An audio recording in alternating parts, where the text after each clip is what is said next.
configurations. Blank was the superstar, entered game 3 against KT and got them over the line. And now Huni is going to have to do his best Blank impression with him at his side. I feel like Khan may not necessarily have such an easy time against Huni, though. The unpredictability, that mechanical prowess, he's not necessarily known for his roleplay skill like Untara has been able to offer to SKT. However, in this 1v1 in lane, I feel like it is a different story when it comes to Khan. It will fundamentally shift the draft because you don't leave Huni on an island. You try to give him resources. He famously had the highest CS post 15 minute of any player at MSI. He largely dominates the farm because they give him split pushing options. And we know that he's no stranger to going very deep into the champion pool to find advantage. He's got a win on Cassiopeia this season, a win on the Lucian top, his former meme pick that did actually win in this season. So he certainly has firepower, but a lot adjusts around him when you have a Hoover sucking up resources in the top side. It cannot be the role play you'd think from Huni. And now Tristana needs to be banned away, and we've got identical bans from game number 1 coming out here, with Longzhu on the blue side once again, and SKT once again on red. And there is no reason for Cuz not to go straight back to the Zac, but can Blank get out his Zac destruction skill and take him down this time? Last time it was, of course, Pino. So let's talk about the order of things that happened. SKT chose to bring in Huni. Then they were informed that Longzhu chose side. Game 1, Game 3, Game 5, they choose sides. They chose blue side like they did in Game 1. Remember, that means that SKT kind of got a twofer because they can counterpick Khan with Huni as a carry player on the red side. Traditionally, red side has been favored recently, but on 7-15, you could understand blue with a couple more must bans. They do have the counter pick for Huni if they want it, and that does change the draft. He could also draft Cho'Gath as the final pick on the red side, a pick that he brought back into the meta, and for him specifically, a huge comfort pick. Yeah, once again, this is the change up though. Last time it was the Ashe denial from Prey. This time, they're gonna go with Alistar denial as well as Alistar being picked up for Wolf, who has been playing fantastically well. Oh, some majestic, dazzling bottom lane prowess being hovered here. See what Gorilla does decide to bring down towards the bottom side, or whether Longzhu are going to mix it up completely, try and grab one of their solo lanes a bit earlier. It's a very early turret, which lets SKT know team fight is what Longzhu want to do. If you see Taric and Zac, you know what the comp is about. They'll just return to the Varus for the safe wave clear to not necessarily go for 3 team fighting only picks. But there's a lot of information granted to the side of Longzhu. Won't be the Lovers bot lane. They may be considering Bang jumping onto the Xayah. Kalista and Tristana being banned out every game has really changed the feel of this pick and ban. We had Ashe vs Varus, a first week of summer bot lane matchup. Few weeks, Papa. You know, there were a lot of times where it seemed to be you could only use bows and arrows on the bottom side of the map. Nothing else was really available, but yeah, you're right. It feels like we are taking a dip back, and it seems to be suiting Longzhu because they were so good come the second half of the split. Do you ban Jax Trundle again? It's kind of the interesting choice here. On the red side, the Cho'Gath ban I like from the side of Longzhu Gaming. That's the blind pick champion for Huni that he's looked most comfortable on. Do you ban Shen if you're Longzhu Gaming as well and force SKT to play something different on the top side? I mean, Huni can certainly play Shen, but I don't think you do that. He's such a different player. He's going to be playing for advantage. He's not going Balmy Cinder Shen. He's going Tiamat and trying to fight. Yeah. So it's so different here. So the last bans are interesting. Trundle would be just the safest, but they're going to go for the Jace ban instead, taking away the 2 picks that Khan has won with so far. So far, let's add it up. They banned away Jax and Jace, and also brought in someone to fight Khan. Khan has been the biggest success possible in this grand final, in the maximum level of respect. Speaking of respect, somebody's going to have to blind pick their solo laner. Lucian is the safest blind pickable solo laner. They'll ban that away, but this could just be Faker picking Corki and leaving the counter pick for Huni. I think that Corki makes a lot of sense, but his LeBlanc did also look good despite the loss.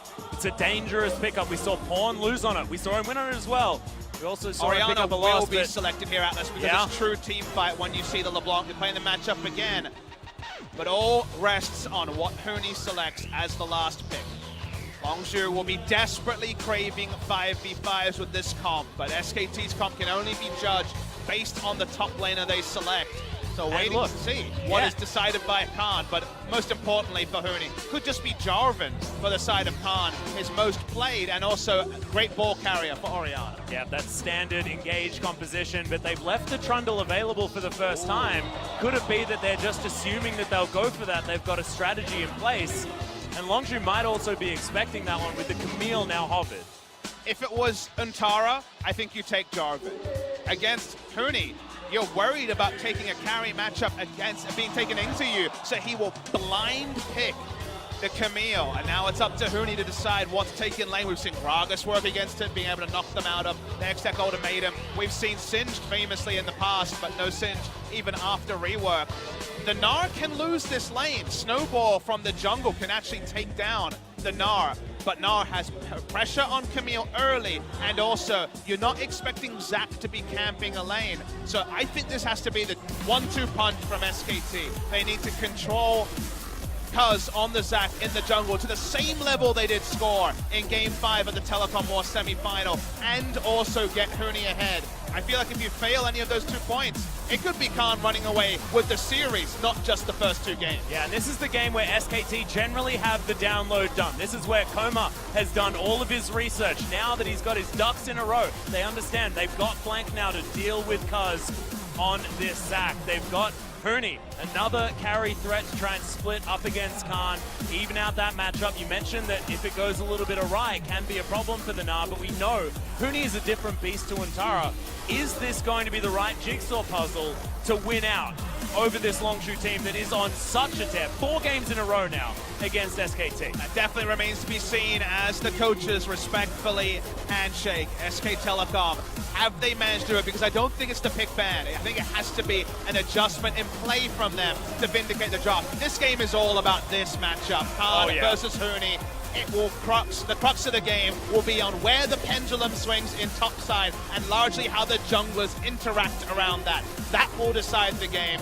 If Khan is able to get ahead, they have Varus and Orianna for safe wave clear as Khan continues to add up his advantages. It all hinges on this Atlas. This might be an early night, but not the early night that everyone predicted.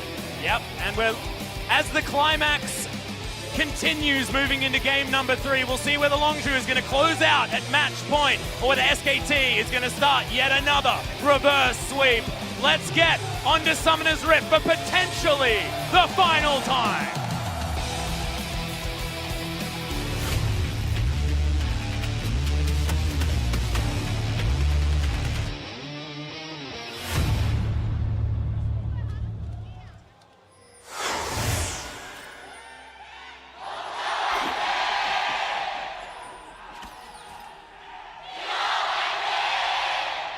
Can't even pick it.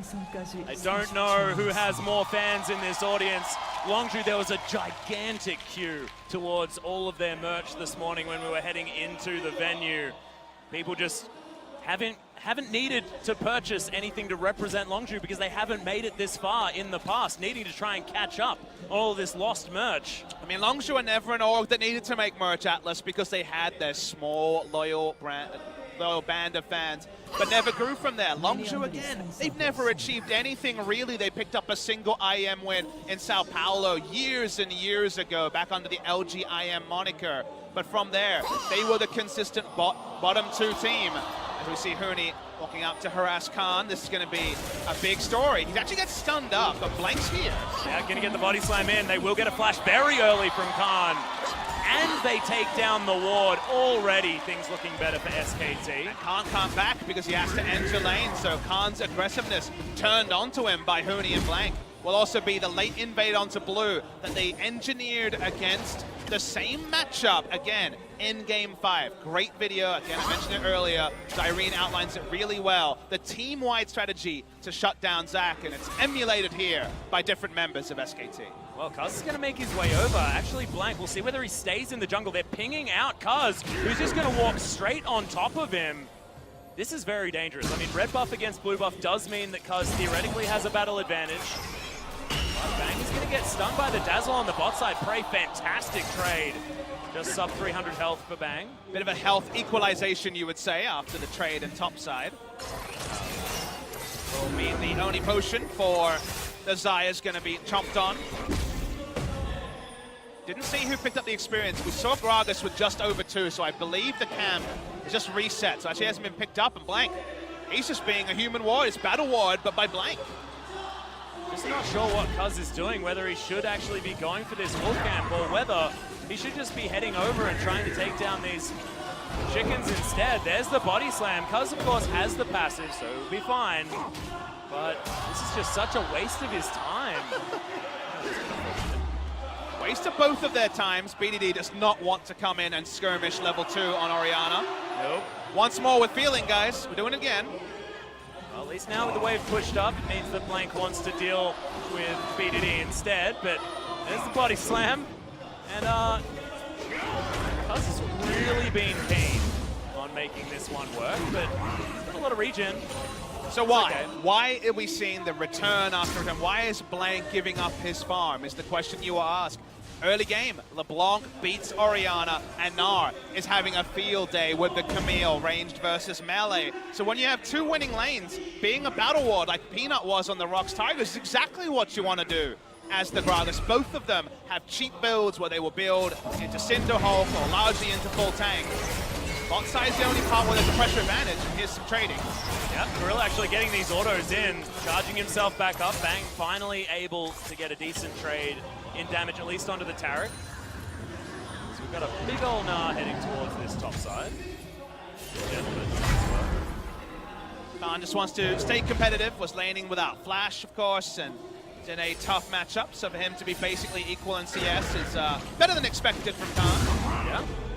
Cuz actually feels pretty unperturbed, keeping himself up. This Krog camp will change things immensely just because it's Krogs and inflates everything, and it's frustrating to deal with as far as trying to evaluate where these junglers are. However, level 3 to level 2 of Blank means that feels like Cuz came out the better after the shenanigans early. BD isolated in this matchup in game 1, was down on CS early as well, but it's to be expected. Big pressure advantage available for Faker in the 1v1 early before the wave clear is on command. Bot lane, we're seeing Gragas. And in goes Wolf. Massive explosion of damage and first blood almost out of nowhere by Blank as he picks it up with a flash body slam. Yeah, the timing there was fantastic. Those sort of ganks in game 1 were not working, but here works the treat. First blood for SK Telecom. A massive boon for them. This was the one lane where they were losing in terms of pressure. That's thrown out the wall. Able to get the preferential back timing as well. So good stuff there from Blank. Great gank timing from him. Yeah. Exactly the right time as well, just given the fact that Bang wouldn't have been able to follow up with much damage afterwards. Used the last of his mana to make sure that he helped out with that kill. Probably would have liked it, but now you've got Blank able to transition this sweet purse change that he picked up across to the rest of the map as Faker's actually chasing after Cuz. He's still level 3 as the chain does land. And this is a lot of damage. He will go down to his passive. Khan's looking to try and get towards him, but there it goes. Faker wants to try and clear this one out. Hooney's going to make his way down as well. As in goes Khan. Is this going to be too much though? As Blank has turned up, Command Protect is in there. Faker in so much trouble, just dodged his way out as Cuz. He's respawned. Khan, Hooney. Oh God, no one's going to be able to catch up to him as Cuz eventually falls. There was going to be one casualty. Is there going to be another? As Khan does make his way through. Will the crush be there? Oh, Boomerang, just the tip. Did not find the backside of the Camille. Misread on the map from Cuz. His first rookie mistake of the series, you would say. Feeling strong enough to pressure, but not when Orianna is always going to respond second to the LeBlanc. Tried to contest the brush that we know a control ward was put into for too long. Lost his life from it, also his flash as well.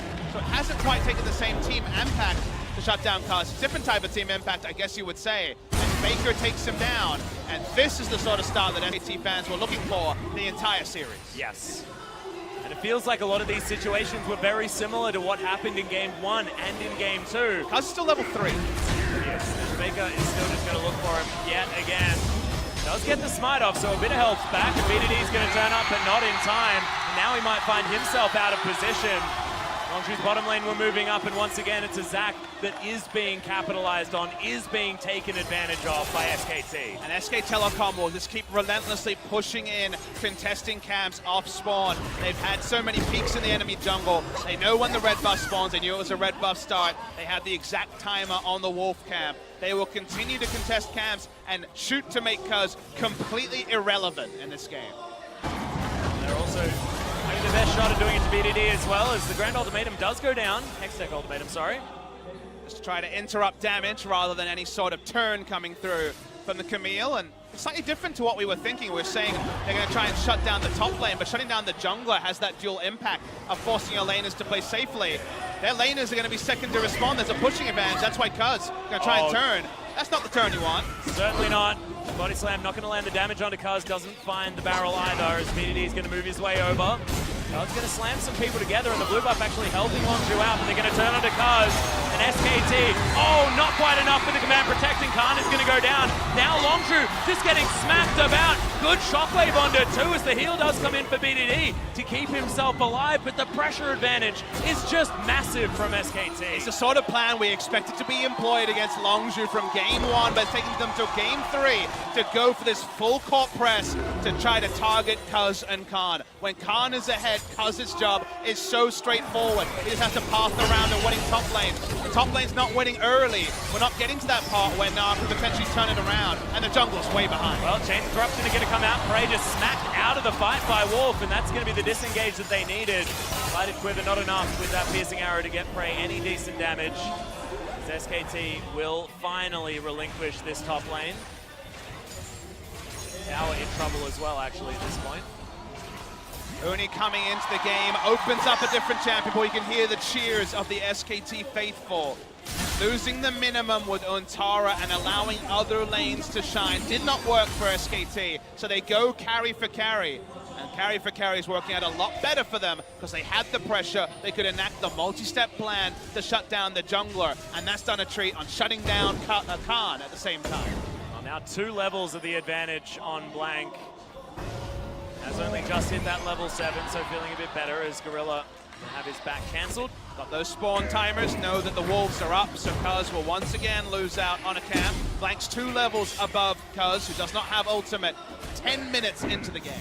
Yeah, just a disaster. We'll be getting that level 6 relatively soon, given the jungle catch-up mechanics, but still. Problematic start for Longju for the first time so far this series. Hasn't really equated a massive amount of gold. 4 kills to 0 could theoretically equal more pressure than the 2,000 gold lead that is currently sitting in the hands of SKT. Still, certainly a much better sign, and this feels like Game 3 SKT. All is on the line.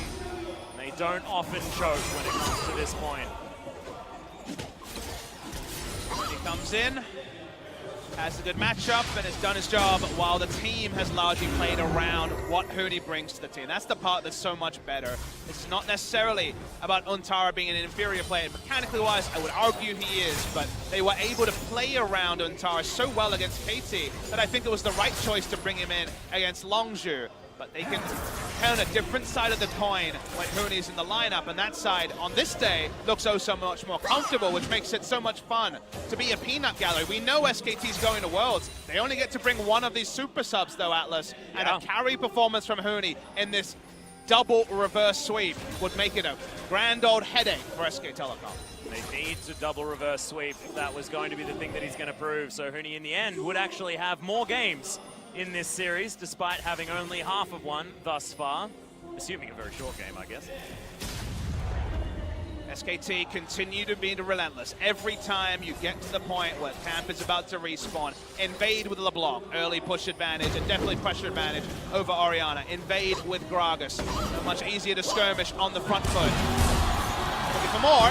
Khan is actually going to be able to make his way out quite nicely with the hook shot though. This could just mean first brick going down for SKT. And that will begin to be a substantial lead as far as that gold is concerned. It will be knocking on the door of about 4,000, and at 12 minutes, that's starting to look much bigger. Cuz finds himself a Gromp, but there's nothing to attach it to. He gets the headbutt in, claims that first turret blood and will get the extra gold just for himself. So this matchup feeling a lot better. There's the move back with the headbutt. But so much turret damage coming down from Gorilla. Uses the Cosmic Radiance as Cuz was making his way in, but maybe a little bit mistimed. We're trying to bait because Cuz was around bot. Obviously wasn't expecting to be headbutted in the turret. Here's an extended trade though. Yeah, Dazzle does come in as SKT are going to be able to lock down Prey. Teleport cancelled. Cuz has to get the heck out of there, and Gorilla. This lifeguard could not save his charges this time. This beach is looking dangerous for Longzhu, and Cuz once again. There's not enough bloblets to save you this time, buddy, and Bang is going to be able to get that kill. 6-0, feeling like a whitewash at 13 minutes into this game. SK Telecom trying to have a statement game, trying to prey on the rookie and hope that it translates into future games. They're already going to be half talking about Game 4. I imagine Longzhu are to some extent as well. This is an insane advantage, unprecedented to be this far ahead in a grand final. And there's just nothing to show for it for Longzhu. There's no silver lining. Decent farm on their top lane. It doesn't matter when his turret is down and Huni's able to roam. The bot lane will eventually be collapsed upon by double teleport. So much easier to play the side lanes with just a single teleport when you have pressure advantage in the top side. That pressure advantage is gone, and so is the game plan for Longzhu. Well, Huni's now going to find Cuz once again. There's the flash now, straight into the wall, and Huni grabs that kill just easily with the help of Blank. That's how you do it. That's how you shatter the spirits of a rookie player. It's taken a couple of extra games from SKT, but they are all over Cuz this time. Now it's really hard to say how Longzhu play the rest of this one out. You can't write them off completely, but with how the game is being played, they don't have better options. Cuz needs to find farm in his jungle, but his laners will be responding second. Krug seems like the only safe camp he has to take that won't be contested, and they haven't spawned enough for that to be enough. Cannot enter the enemy jungle because lucky with a Gromp last time, but could certainly be caught trying to do that with his hand in the cookie jar multiple times in this game. The game has not mattered around the bot side. It's just been a farm fest. But the roam came down, and even that is not going to plan for Longzhu Gaming. Now Faker is hunting for blobs. Hanging out here towards his bottom side, Cuz should be able to grab this Krug camp. Like you said, a safer option for him. Even Gorilla and Prey not able to play with as much gusto as they had the previous two games. Clutching out trades, claiming advantages, just isn't the case now with a jungler that's basically absent. SKT know where Cuz is. They know he has to be here, so they know it's going to be a 4v3. That's why they bring in the top laner. Yeah, and he's going to hop his way in there. There's a chance of corruption, but Faker's going to make his way down as well. There's the kidnap. Coming in there, trying to find Wolf, but he just has the unbreakable will, so he pops it and is going to be absolutely fine. Getting the turret here is the same as picking up kills Atlas. Guess what? The only camp they couldn't ward was the Krogs. You get that bot lane turret, suddenly you have the freedom and the latitude to ward the Krogs, and there's nothing for the jungler to pick up. There's no gold for Cuz to pick up at all. Control ward on the top side was cleared out by the roam down from the side of Khan. But Drake is a dream for Longzhu Gaming. It's not going to come through here. It's a freebie for SKT. Oh yeah, Cuz not even heading that direction. He's just going to say, oh, Blanks at the Dragon? That means I might be able to get some farm on the top side of my jungle. Absolutely fantastic. That's the silver lining they were looking for. Zach is actually able to do what he had been able to do in Game 1 all game long. Now this pressure is feeling like too much. SKT now freed up as far as their bottom lane duo is concerned. We're going to try and affect the map elsewhere, and the last remaining outer turret will be in the mid lane, which is where Bang is getting a lot of his damage in.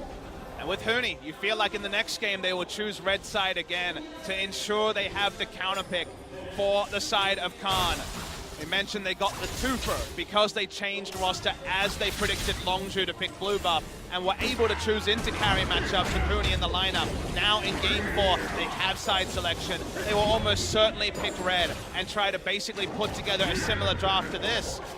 And if you just keep focusing down Cuz, if you can do it 2 games in a row, even though Longzhu might be able to choose red in Game 5, what will the state of Cuz be by the time we get there? Yeah, how will he be able to shake it off? But if in game number 4, Cuz comes back and manages to fight it out, hops on his most played in the Kazakhs or something like that and tears people up, like, these are things that Cuz can prove himself with, and being given that opportunity is certainly fantastic because there's not a lot of other good things to look at as far as this game is concerned if you're a Longzhu fan.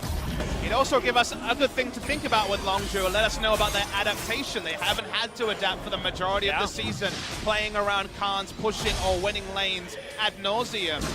They now know that Game 4 will almost certainly not have a scenario like that. They can already consider what the pick bans will be, and from there they will have to make adjustments that weren't necessary in Game 1 and Game 2. Not going to be found by Huni's Wallop. The Rift Herald certainly will be. Prey helps take that one down. Didn't have a whole lot more to do, and he grabs it himself. Looking to channel it, try and grab this outer turret in the mid lane. Should be a thing that they're able to do, but no more Mega Gnar available from Huni as they're looking for Blank. Huni's waiting in the wings here as Blank just flashes his way out. Will be A-OK. Khan with the sweep does absolutely no damage to Huni at all. Meanwhile, the turret will fall down eventually. Oh no! Actually save it, but it's on 63 health, so that's sort of a whisper. You whisper in the turret's ear and it'd fall over. Bang has all his summoners and ultimates, so considers just going for a cheeky last hit, but do the percentage play, no need to roll the dice. You're on course for a perfect game here if you're SK Telecom, so why play it with fire? Yep, 18 minutes in, 7,000 gold lead. Feels pretty good to be an SKT fan, player or an SKT fan. Haven't had a lot to yell about in the audience so far for the first two games. Certainly have been a very, very vocal portion, considering the beginning cheers for game number 1 for the opening ceremony. And if you're Longzhu, just to try to stabilize the bleeding, which, don't get me wrong, I think it's impossible with how big the lead is for SKT, but if you're just playing to your win conditions, which we have to do in a competitive game, it's all about cementing a vision line as offensively as you can put it, which is about as offensive as the ward on the blue buff, and trying to fight around it. But then you need to outnumber SKT because you know you're so far behind in gold. That's why you see Taric having to walk up to ensure a blue buff for BDD. It's 4 men invading their own jungle just to get their mid lane a blue buff. That's how far behind they are. They got a Gromp and a blue buff though, so that's still good. They felt like they belonged to SKT for this entire game. Still gigantic lead. Huni continuing to push it forward. Faker unanswered here on the bottom side of the map. BDD going to be the one forced to head down there and try and deal with this LeBlanc. No kills, but does have the Sheen as well as the Gunblade. A lot of offensive prowess. And there's no Jax who can get pretty tanky with his ultimate to be able to beat both the top laner and the mid laner. There's no way a almost Trinity Force Camille can take a LeBlanc in the side lane. So their options here just have Orianna, flash heal in the side lane. Wave clearing allows SKT to keep the tempo up, and Faker knows what's up. Goes for the blind chain, doesn't find anything, but if Kuz is getting a big jungle monster, it's through Smite and Smite alone. Yes. Wolf now just trying to clear out vision once again. Dazzle goes wide on the side of Gorilla. Blank as well, just patrolling like he has the majority of the game. I'd like to see how many camps he's taken in his own jungle in comparison to camps that he's denied from Kuz in his. He's got a big number, but a lot of those Krugs. Yep. I believe that's 3 Krugs camps at minimum, maybe 4 even, inflating his CS numbers, and it has been a team effort. SKT have been sharing the spoils of the Longzhu jungle. That 7,000 gold gap has not changed for the last 3 minutes. Still is massive. Still, you were mentioning that stem the bleeding is what Longzhu have to do. We mentioned in Champ Select they do have a strong team fighting composition if they can get to that stage of the game. And honestly, from a lot of pressure being exerted, you know, they go down, they get pushed into their base. They've got a lot of wave clear. They've got a lot of counter engage options with Elastic Slingshot as well as the Cosmic Radiance. Gorilla will have for defensive purposes. The problem is that SKT are perhaps the best team at closing out games in the world. You know, very often not very often do they lose in the late game. And we're watching Gnar, who has, let's say, the most items possible, a Frozen Mallet and Black Cleaver and Ninja Tabi, at the same point that Trinity Force is only just being completed for the side of Khan. So Khan can't enter lane against Gnar with any confidence or without a couple of people shadowing him. At the same time, Faker has Gunblade and also the Sheen, so has enough burst to take him down as well. So there's not really any safe places for Khan to actually get the items to enact the 4-1 that they drafted for.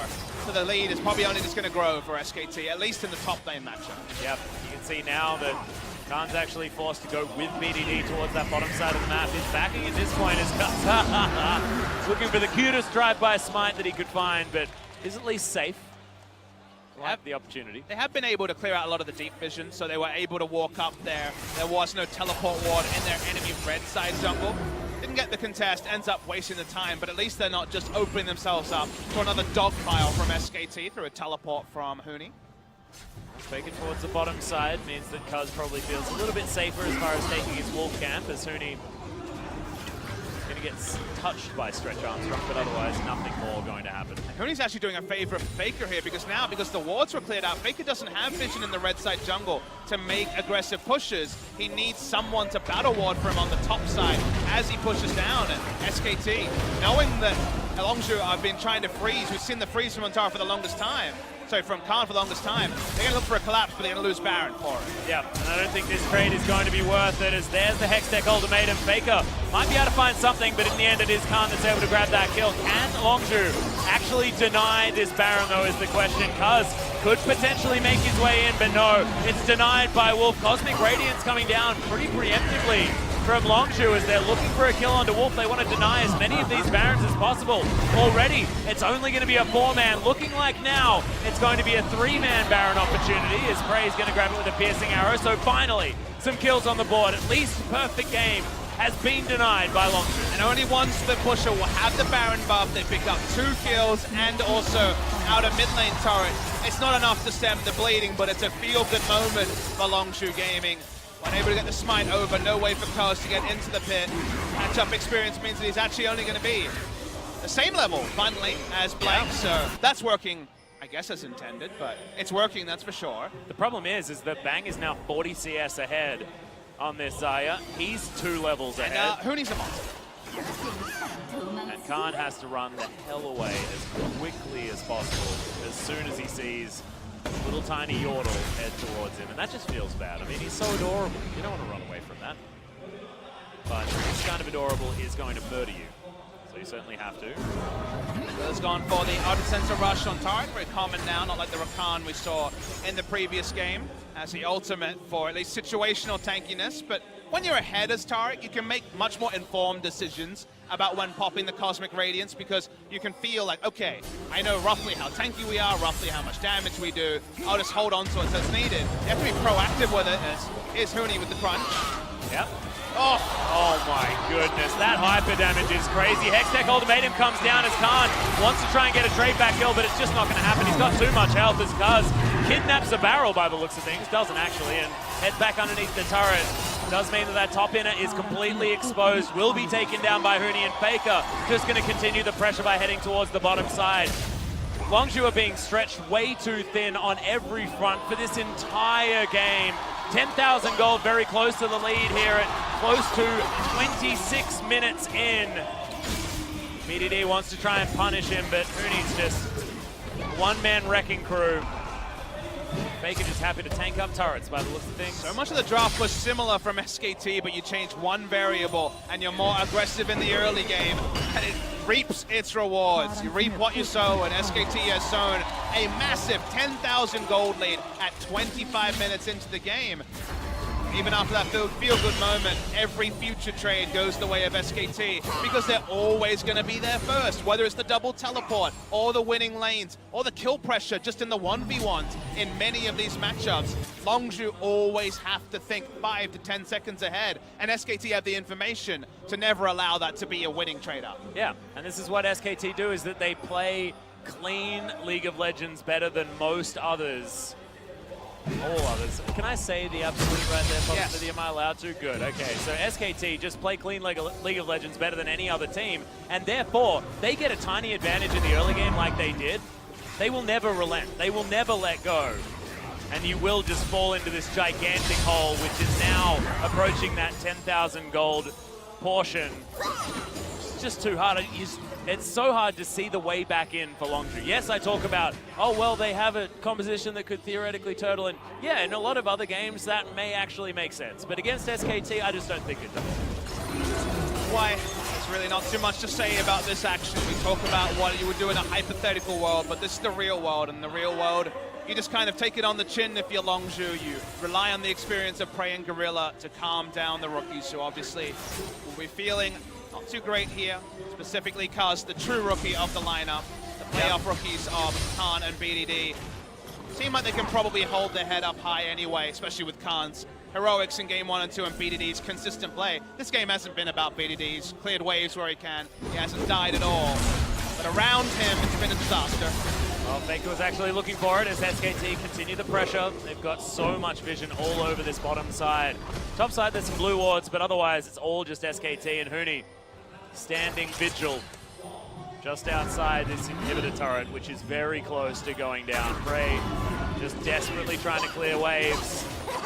And here they go. They're trying to take down Huni. Hextech Ultimatum comes in once again as Gorilla looks for it. BDD with the shockwaves, but Huni just takes so much punishment. Over goes Khan, but can Faker actually save him? Huni picks up the kill in the end. He still dodges everything. The dazzle not enough, and he just wanders out casually. Insane escape coming through from Huni. He feels so good in this moment, even if you don't see it in the reaction camera shot. And SKT in the bot side, what has trained down the turret. It was always going to be a kill for a turret. It's not even a kill, Atlas. Nope, it is absolutely nothing, as now we're looking for the counter engage. Bloblets are out as Kuz not able to affect this fight anymore, but at least this turret hasn't gone down just yet. Teleport comes in. Huni looks like he just pushed over the turret with his ultimate, but it wasn't that. He manages to take down Kuz, and this looks to be the end as SKT just wiped the floor with Longzhu Gaming. Only BDD to look on in horror as his base is torn to shreds. Nexus turret should follow. BDD still hasn't died so far this game. He is the KDA king, but that doesn't help when you're 0-0-1 with a team flailing around you and nothing to be able to do. Nice two-man shockwave, but as you can see, just doesn't do the damage, and they're going to punish Khan, take him down, and Nexus turrets should follow, despite the fact that it is getting a little bit of help. Explosive Cask was optimistic, but this should be the Nexus, and SKT beginning what could be yet another reverse sweep, heading towards their 7th LCK victory. Massive performance from SK Telecom T1. Completely different members from game 1. They changed their top laner and jungler in the interim, but they go largely with the same draft, but play it oh so much better. They made Kuz look like the finals rookie that he is, completely dismantled in even more emphatic fashion than they were able to dismantle score in game 5 of the semi-final. Longzhu will need to be a veteran team here. They will need to shake off what was the most one-sided of the 3 games we've shown tonight, and SKT fans around the world will start to believe, because that is the SKT they expected 2 games late. 2 games later than they may have expected, but the sort of performance typifying SK Telecom T1. Yeah, feels like the party happened at a time that probably should have been a few hours earlier. You're exactly right, but Huni makes his way back in, and this guy was a question mark for SKT, has scorelines on meta champions that don't necessarily look like he should be capable of this level of great escape. Faker coming to his rescue, but look at this, Dot just wanders out of the way, hops over, nothing that Longzhu can do. Of course, at that stage of the game, wasn't really going to mean much anyway. However, still makes it look like the switch in from Huni looks like a fantastic decision that SKT made. Taro, of course, still a fantastic role player, but that is not what SKT needed. No other team in the world has players of the quality of Huni and Blank sitting on the bench for game 1 of a grand final. They're able to bring in these players, they do their jobs. Huni's recent form, certainly not the best. He has lost his position in the starting lineup, but when he comes in and is set up to succeed, he's still the world-class player we know about. Yes, and we know that he's the explosive player as well. If you want to take it to someone 1v1, Huni will always say yes, and Kuz seems to be exactly the same guy. We are going to go to another short break, but we have game number 4 coming up right afterwards, guys. Don't